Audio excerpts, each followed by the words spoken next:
हमारी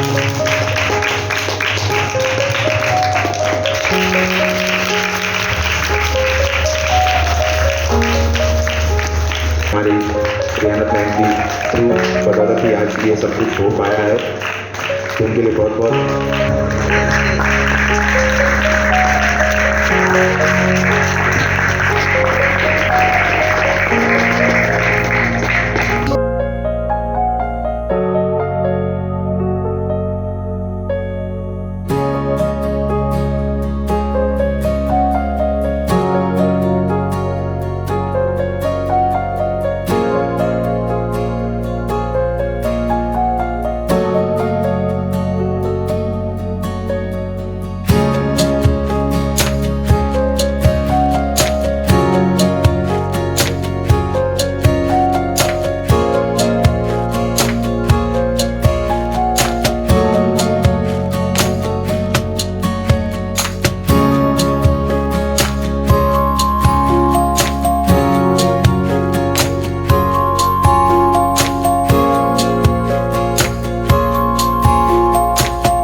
अंडमान निकोबार में गरीब बच्चे हैं जिसके माँ बाप नहीं है, या बहुत गरीब बच्चे, ऐसे बच्चों का पूरा जो भी उनकी ज़रूरत है लाइवलीहुड के लिए, जो भी चीज़ की ज़रूरत है सभी जो है फ्री ऑफ कॉस्ट हम लोग मुहैया कराते हैं। मैं लगभग 25 साल से इस क्षेत्र में काम कर रहा हूँ दारुस्सलाम में। हमारा इंस्टीट्यूशन जो है लगभग 1981 में सोसाइटी एक्ट के तहत रजिस्ट्रेशन हुआ था, और आज तब से यहाँ अंडमान निकोबार में हम लोग कार्य कर रहे हैं। और हमारे यहाँ से बहुत से बच्चे आज पढ़ के बहुत आगे निकल गए, कोई इंजीनियरिंग फील्ड में। आज हमारा जो अनिटको डिपार्टमेंट इंस्टीट्यूशन से निकला है, ऐसे बहुत से हमारा फ्री ऑफ कॉस्ट हम ये काम करते हैं। बच्चे से 1 रुपया हम लोग नहीं लेते हैं। तमाम इंस्टीट्यूशन से जो है ऐसे बच्चों के लिए हम अपना पूरा कुर्बानी, इसमें हम लोग जो है पूरा सहयोग देते हैं। तो बच्चों के अवेयरनेस के प्रोग्राम जो चाइल्ड सोशल वेलफेयर डिपार्टमेंट की तरफ से और डिस्ट्रिक्ट आ रहे हैं, और हम कोशिश करते हैं कि बच्चे जो है पढ़ लिख कर एक अच्छा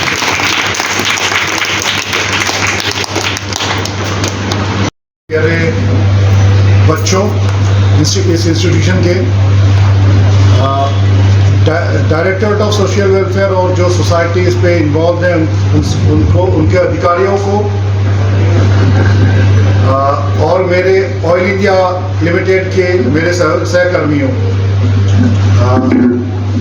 हम लोग यहाँ पे क्यों आए हैं, किस काम के लिए आए हैं, ये मैं मेरे बाद जो बताएंगे हमारे एग्जीक्यूटिव डायरेक्टर सर, उनके लिए छोड़ता हूँ। हमारा कोशिश हमेशा रहता है कि हम जहाँ भी काम करने जाते हैं हम वहाँ के लोगों के लिए कुछ ना कुछ करें। इसी चीज़ को आगे बढ़ाने के लिए हमारे एग्जीक्यूटिव डायरेक्टर जी ने मुझसे एक बार कहा था कि देखो अंडमान में क्या किया जा सकता है। तो हमने, क्योंकि हम भी मेनलैंड से हैं, अंडमान का साथ हमारा कोई कार्य के माध्यम से कुछ कोई पहले जान पहचान ऐसा कुछ नहीं था। तो नेट में जाके मैंने सर्च करके मैंने सोशल वेलफेयर डिपार्टमेंट कहीं से मेरे को डॉक्टर साकिया जी का नंबर मिला, जो कि यहाँ के डायरेक्टर है सोशल वेलफेयर डिपार्टमेंट के। मैंने उनसे आग्रह की, फिर जाके अशोक विश्वास जी जो उनके ऑफिस में अटैच्ड है, उनसे मेरी बातचीत हुई और उन्होंने ही कहा कि ऐसा एक प्रोजेक्ट लो जो society down the bottom of the pyramid बोलते हैं हम, जो समाज के जो जिसको चाहिए, जो बिल्कुल नीचे स्तर के नहीं, जो बिल्कुल क्या बोले आर्थिक रूप से जिनको सहायता चाहिए उस वर्ग से हो। तो हमने ये तय किया कि यहाँ पे जो 11 चाइल्ड केयर इंस्टीट्यूशंस हैं उनके बच्चों के लिए, वहाँ पे जो बच्चे हैं जो जिसको रियली चाहिए था ये सहायता, उनके लिए कुछ करें। तो उन्होंने कहा कि हमको ये चीज़ की आवश्यकता है, तो उन्होंने 6 चीज़ों की आग्रह की।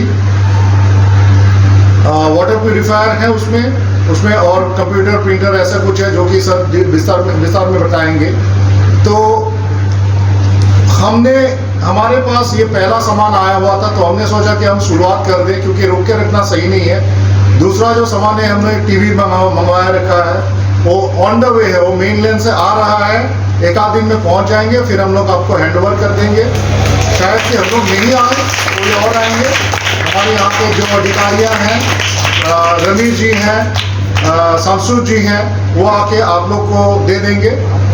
और फिर आगे चल के हम लोग कुछ ही दिन में, कुछ प्रोसेस चल रहा है परचेज की, जो हम लोग सरकारी संस्था है तो सरकारी संस्था का कुछ नियम होता है, हम लोग जाके दुकान से खरीद दे सकते हैं। जो अधिकारियां हैं सबको पता होगा ये।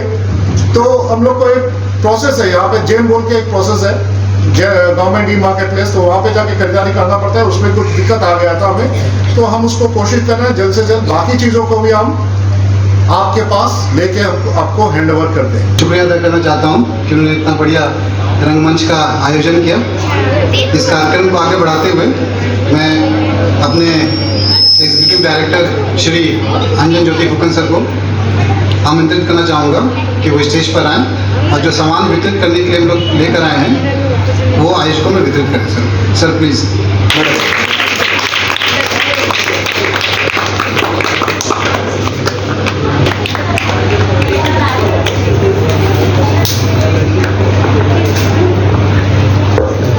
इंचार्ज मोहम्मद अली सर को भी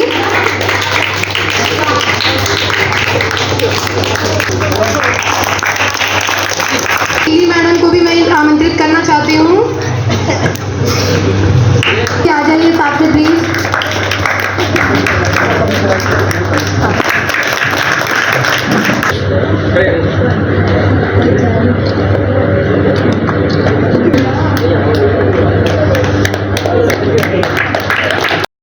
Representatives from Directorate of Welfare, respected representatives from the 11 childcare institutes, my dear children. So on behalf of Oil India, we would like to offer our sincere thanks. First, I would like to say offer our sincere thanks for giving us the opportunity to offer to give some sort of help to all these children, underprivileged children. As Arindam ने बोला है, all this सभी तो मैं अरिंदम जी को ही thank you देना चाहता हूँ because he has search everything. मैंने सिर्फ बोला देखो अंडमान में हम लोग क्या कर सकते हैं, ही हैज से तो he has search the net. बोला क्योंकि हम लोग तो नया है अंडमान में, we are new, very new, we do not know anything much about Andaman because we have hardly here for last 5-6 months. So what is happening, what is requirement of Andaman? So he searched the net and he got all the connectivities to the Directorate of Welfare. Accordingly, we talked to Director of Welfare and initially we want to give them care with the fund from our CSR, but Director of Welfare said it is better to give the सामान दे देने से ज़्यादा अच्छा है। So that is why हम लोग ने खुद प्रोक्योर किया, सर इसीलिए थोड़ा टाइम लगा। अगर पैसा देता होता तो हम लोग थोड़ा जल्दी दे सकता था, लेकिन ये सामान खरीदने का थोड़ा टाइम लगता है। Arindam sir has already said that it will take some time to go through this procurement process because we are the public sector company. We have to follow certain government rules and regulations. That is why it took some time and only the first process comes is as you know, आप लोग ने देखा होगा कि हम लोग का तो rig आ गया है। We are going to start operation in Andaman. Offshore में समुद्र में हम लोग we are going to start drilling very soon. So as per our Oil India's process, CSR policy, before the start of the operation, we have to start the CSR process. That is why पूरा सामान हम लोग तो आया नहीं है। Arindam बोलने से आपने already बोला है कि already हमारा TVs आएगा, computers आएगा, water purifiers तो आ गया और कुछ सामान, जो भी सामान आएगा, we will distribute it stage by stage. So to start the CSR process before the start of the operation, हम लोग का वही है कि हम लोग कुछ ना कुछ हम लोग शुरुआत करें। So you consider it to be the beginning only. हम लोग CSR करते रहेंगे बिकॉज हम लोग तो यहाँ जब तक ड्रिलिंग करते रहेंगे हम लोग CSR करते रहेंगे. We are there to help you only. We are the public sector company. हम लोग आप लोग को फंड होता है CSR का, इसीलिए हम लोग आप लोग को हेल्प जरूर करेंगे. हाँ, रिगार्डिंग ऑयल इंडिया के बारे में कुछ बोलना चाहता हूँ, क्योंकि ऑयल इंडिया के बारे में कोई नहीं जानता है. So we are really confused with Indian Oil Corporation, IOC. We are OIL, Oil India Limited. We are not Indian Oil Corporation. Indian Oil Corporation or IOC, Oil India is totally different.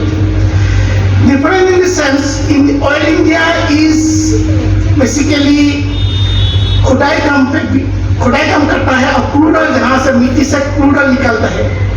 So we drill and take out crude oil.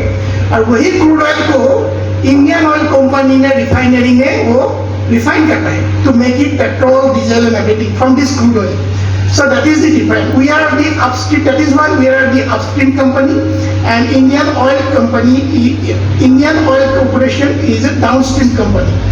So Oil India and ONGC are same.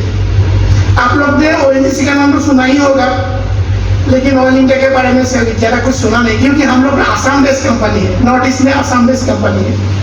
तो जहाँ हम लोग जंगल में जाके dealing करता है, इसीलिए हम लोग के बारे में ज़्यादा आप लोग को नहीं सुना होगा. लेकिन इंडियन ऑयल कॉर्पोरेशन के IOC के बारे में आपको सब सुना होगा, क्योंकि डीजल पेट्रोल भराने के लिए जाएंगे तो IOC के पेट्रोल पंप में आपको ज़्यादा गए होगा.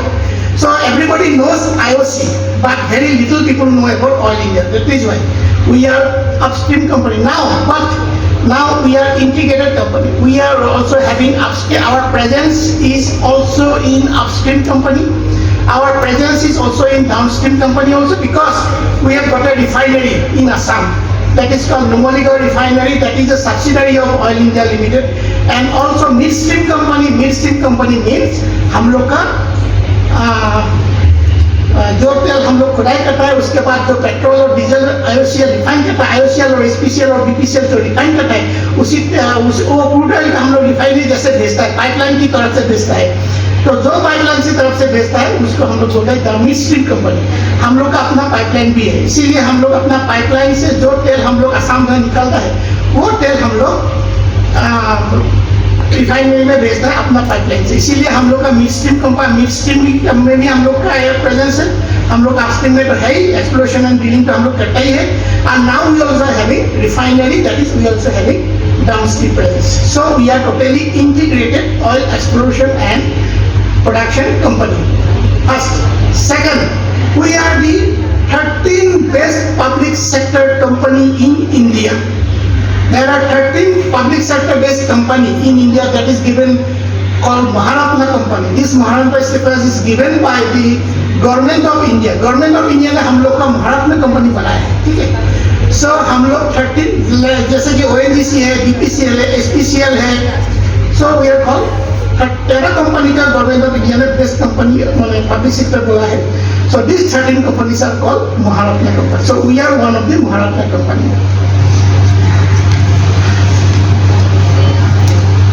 सो आप लोग ने, जैसे कि मैंने पहले ही बोला कि आप लोग ने बोला है, देखा ही है कि we are going to drill offshore. हम लोग समुद्र में खुदाई करेंगे.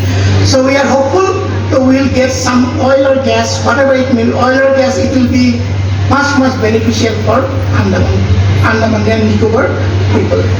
So we are going to start drilling by maybe by end of this month. 28 या 29 तारीख को हम लोग ड्रिलिंग खुदाई शुरू करेंगे. 3-4 महीने में हम लोग का रिजल्ट शायद निकल जाएंगे. हम लोग एक नहीं 3-4 वेल ड्रिल करेंगे. ड्रिल करने के बाद हम लोग अगर कुछ मिल जाएगा then we will definitely, we are hopeful. ऐसा नहीं है कि मिलेगा ही मिलेगा, खुदाई करने का मिलेगा, ऐसा नहीं है.